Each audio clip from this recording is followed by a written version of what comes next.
Untitled on the beat.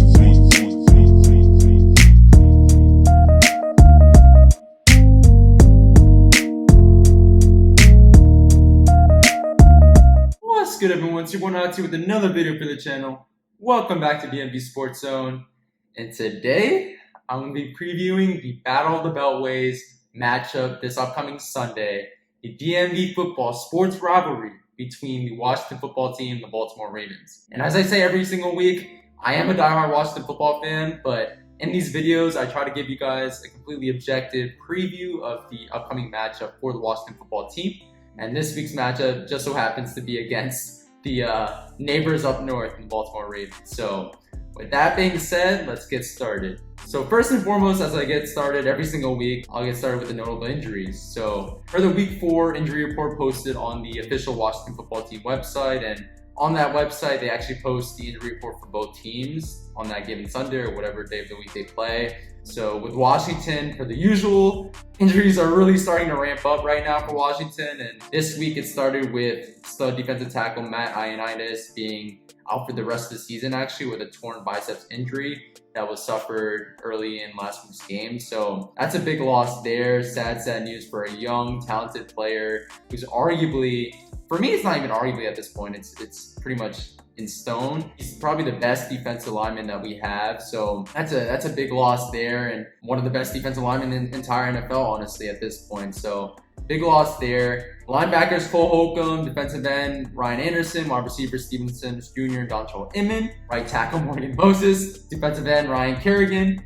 and of course, defensive end Chase Young. At least on Wednesday, they didn't practice at all during the session. So that's big news there. Ryan Kerrigan's absence, though, from Wednesday's practice was largely for non-injury reasons, and they didn't really disclose it on the injury report as to what particularly it was, but I'm assuming it's just the ordinary Veterans Day off and something that won't limit Ryan Kerrigan come Sunday and will actually not prevent him from playing on Sunday. So I don't think that's a big problem there for the all-time sack leader. Rookie stud Chase Young, meanwhile, as most of us know at this point, he did suffer a groin injury in the early part of last week's game, and we obviously did not see him for much of the game, and he actually is likely to miss this week's matchup against the Ravens, which is a huge loss. One, because he is one of our best defensive linemen and he's a stud, and also because of the fact that in the offseason, he said that the quarterback that he wanted to sack most was Lamar Jackson. So he's not going to get this opportunity for this Sunday, at least according to reports. So that's definitely bad there. Although there were reports right after the game that Chase Young's injury might have been pretty bad, but after the MRIs and stuff, the injury itself was actually not as bad as what some people made it out to be. So that is some good news there, and he probably will suit up next week. We'll see, but it shouldn't be a long-term injury by any means. But everyone else's status for Sunday is legitimately in question. Ryan Anderson, Dontrell Inman, and Cole Holcomb, along with Chase Young, were all spotted on the training bike at practice per Washington football reporter John Keim, which is not good news at all, as we've seen throughout the last couple of weeks and really the last couple of years with that sort of situation. But I have a good feeling that Morgan Moses will play on Sunday because, as we all know, he usually plays through pain every single week. That's the one good thing about Morgan Moses throughout the last couple of years, even while he struggled a little bit in pass protection, and also has gotten a lot of holding penalties, minus this year. He always is available, right? He's always available, and as the saying goes, availability is oftentimes the best ability. So I do have a good feeling that Morgan Moses will play on Sunday regardless of the injuries that he's facing right now, or he has been facing. But for Steven Sims Jr., we don't know. So I think we should know more about Sims Jr.'s status as well as the other players that I mentioned by Friday's practice. And hopefully they get a full session in, if not at least limited session in before this week's game. And Kendall Fuller, again, was not spotted on the injury report, and that should be really good, right? For a couple of weeks there, he kept being on the injury report and kept being injured. But last week he played pretty well, and he's going to be a big help to Washington's overall defense game plan against Lamar Jackson and all the weapons that Baltimore has in their offense right now. So that's definitely big positive news there. Baltimore, meanwhile, is not as injured as Washington, although they had 5 players in linebacker LJ Fort, safety Anthony Levine, cornerback Jimmy Smith, and all-pro tackle Ronnie Stanley, all being limited in practice on Wednesday. As of now, though, it does look like most of those guys will play on Sunday, if not all those guys. And there are also several full participants that were listed on the injury report. in Justice Hill, defensive tackle Justin Madubuke, and wide receiver Chris Moore. All those guys are more of a sure bet of being available on Sunday, but I don't think many of these players, if any, will be out. So Ravens are looking pretty healthy going into this week's matchup, which is definitely a plus for Baltimore and definitely increases their odds of winning this week's game. And now, as the second part of these videos, I'll get into some logistics about the game. So the Battle of the Beltways will be shown on CBS, which is something that is out of the ordinary for Washington football fans, but it is what it is. It will be shown at the traditional 1 p.m. Eastern time zone time slot, so it's pretty ordinary there, I guess. And the game will be played at FedEx Field, Landover, Maryland. But as we saw in the Week 1 game between the Washington football team and the Philadelphia Eagles, there were no fans, and there aren't going to be any fans in the stadium. So it's just going to be pumped in crowd noise and really nothing much other than that. So it's going to definitely be weird once again to see Washington with no fans in their stadium. And the odds makers right now, Baltimore is a 13-point favorite over Washington, which I think is a bigger indictment on Washington and the particularly mediocre play at best that the offense has had over the last couple of weeks. So that's a big margin and something that we haven't seen so far this season. So it tells you what the national media and everybody outside of this area really believes about this game. And now for the mini Week 3 recap for both teams as part of the Last We Saw Them segment that we usually try to have every single weekly game preview video. So for Washington is of course recovering from a very bad loss against the Cleveland Browns, where the game was close for a while until Cleveland just proved to be too much for Washington towards the end of the game and ultimately won it 34-20. Dwayne Haskins, after looking good on a few early drives, right, looking better than the last 2 games before that, he was just not looking good throughout the rest of the game and accounted for 4 turnovers alone, which just proved way too costly for Washington and their hopes of winning the game. Terry McLaurin had a solid game, as he usually does, right? He is Scary Terry, but could have had an even bigger game, a bigger fantasy game, a bigger real life game if it were not for some missed throws by Dwayne Haskins down the field and also in the red zone, right, where I remember Terry McLaurin was open for a wide open touchdown, but Dwayne Haskins just missed him, man. He threw it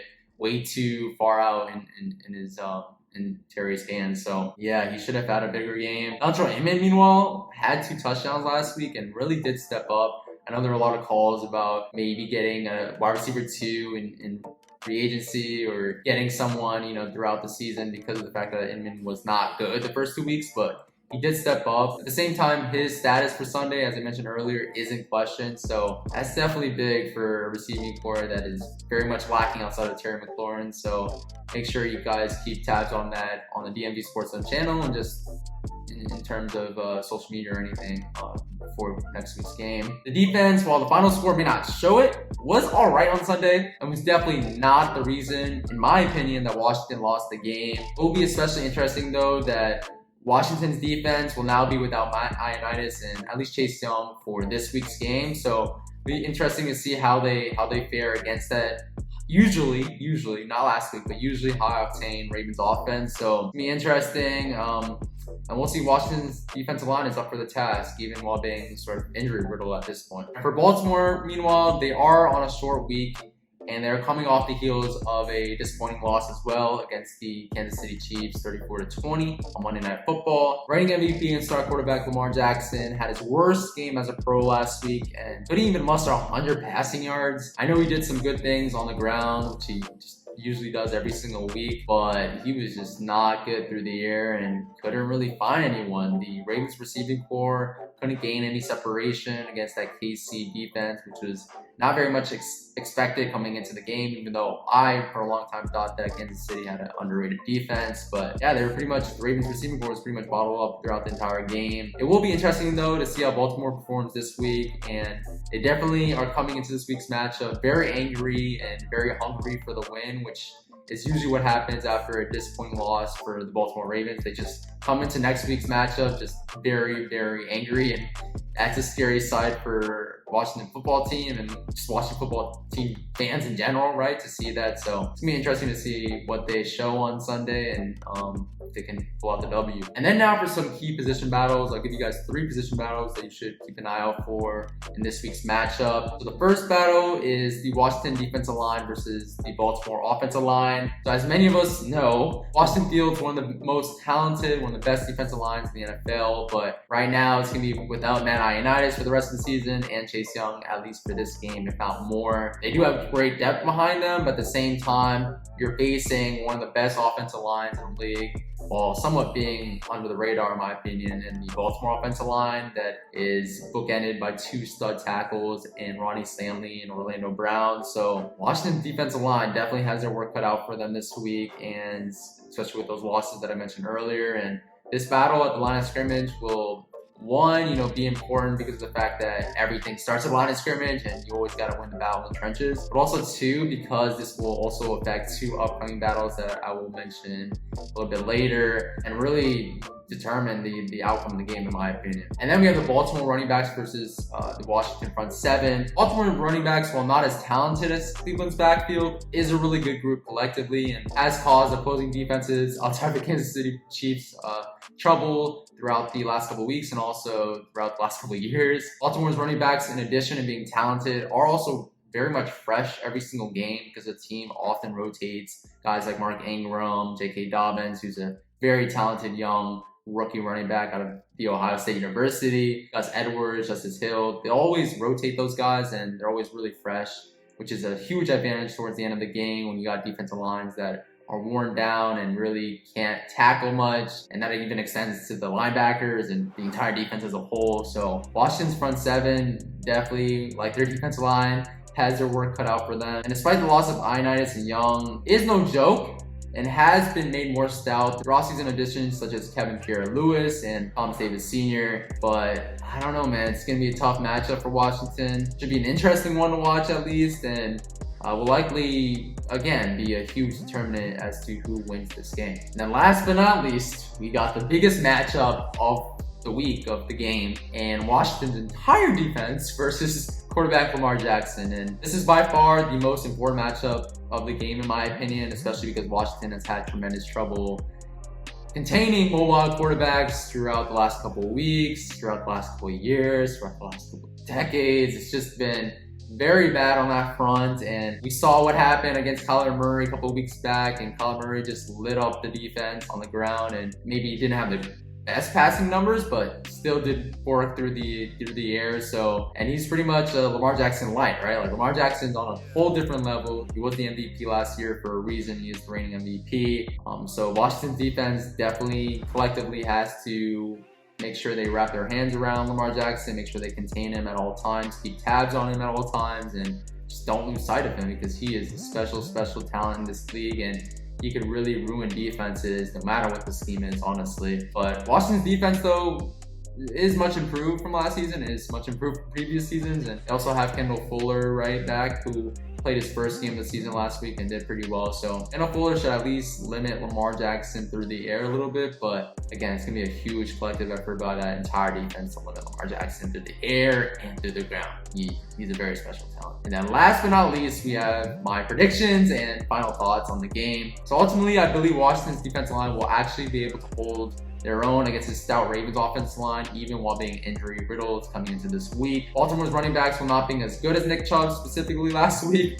will be able to do some good things on the ground, in my opinion, and will be a very huge factor in this game. And then obviously Scary Terry, as he does every single week, as I mentioned earlier, should have a solid game against the Ravens, even while having a pretty good secondary in this league. And I think it will be highlighted more in Washington offensive coordinator Scott Turner's game plan for this week, and will truly be incorporated more than he has in previous weeks. I really believe that. And then lastly, Lamar Jackson will have a bounce back game against the Washington defense that, while talented and led by great coaching in Jack Del Rio and of course Ron Rivera, just has problems containing mobile quarterbacks, as I mentioned earlier. And Jackson is the best they come at this point, man. He's just really good, man. Just go watch a highlight reel of him. Like, he's just really good, and it's gonna be a tough test for sure. So having said all that, it should be a good game on Sunday, and I'm interested to see if Washington could win the game as a huge home underdog, or if the highly talented Baltimore team will just be too much for Washington to handle, much like Cleveland, much like Arizona the week prior. My final prediction for the game at this very moment, sad to say as a Washington football team fan, but I gotta say it is an objective preview. I probably have Baltimore winning 31-20 at this point, so I don't think the margin will be as big as Vegas, as big as the betting odds are right now. about 13, 14 points, but I think it will be a pretty good victory for Baltimore. I just think the Ravens offense will bounce back tremendously from last week's game after the embarrassing performance that they had against the Kansas City Chiefs defense. And like I said earlier, they are very angry about that performance. They are very tested. They have a guy like John Harbaugh who just schemes up offenses really well as the guy at the helm, right? The quarterback, Lamar Jackson, who is the reigning MVP. But the caveat though for this prediction, as it was against the Arizona Cardinals, which I mentioned in a weekly preview video a couple weeks ago, the caveat will be that Jack Del Rio someway comes up with a game plan to limit Jackson on the ground specifically, because I think Jackson is pretty good through the air, pretty good in the passing game, but I think if you limit him on the ground, you have a very good chance of winning the game. And I think the Kansas City Chiefs ultimately provided a very good blueprint for how Washington should contain Lamar Jackson and the Baltimore Ravens offense as a whole. So if Jack Del Rio could some way somehow adopt that scheme, or maybe incorporate that sort of scheme that KC had last week and really incorporate that into the game plan, I think Washington has a good chance of maybe making the game closer, if not winning the game outright. I really believe that. So again, I think the Ravens ultimately win the game, but at the same time, I always got to add that caveat in, especially for this week's matchup against the neighbors up north, the Baltimore Ravens. So that being said, thank you guys so much for watching. Please make sure to like, comment, subscribe to this DMV Sports Zone channel. We greatly appreciate it as we try to post fire content as much as possible on here, as well as our Instagram page, all lowercase DMV Sports Zone, and our Twitter page at DMV Sports Zone. And way somehow adopt that scheme, or maybe incorporate that sort of scheme that KC had last week and really incorporate that into the game plan, I think Washington has a good chance of maybe making the game closer, if not winning the game outright. I really believe that. So again, I think the Ravens ultimately win the game, but at the same time, I always got to add that caveat in, especially for this week's matchup against the neighbors up north, the Baltimore Ravens. So that being said, thank you guys so much for watching. Please make sure to like, comment, subscribe to this DMV Sports Zone channel. We greatly appreciate it as we try to post fire content as much as possible on here, as well as our Instagram page, all lowercase DMV Sports Zone, and our Twitter page at DMV Sports Zone. And be on the lookout in the next couple of days, because I got a special thing in terms of how this channel will look, how all of our platforms will look, and be on the lookout for that. But when it comes to this week's game, it's gonna be an interesting one, man. I always love these Washington-Baltimore matchups when it comes to baseball, football, it doesn't really matter. So, you know, we have the DMV rivalry here, and while we don't play each other every single year, it's always great to play between each other. So it's gonna be a great game, and hopefully it could be closer than what a lot of people think at this point. But that's it for this video, guys, once again, and peace. Have a good rest of your week, and it's gonna be a really good weekend, really good football weekend. Peace.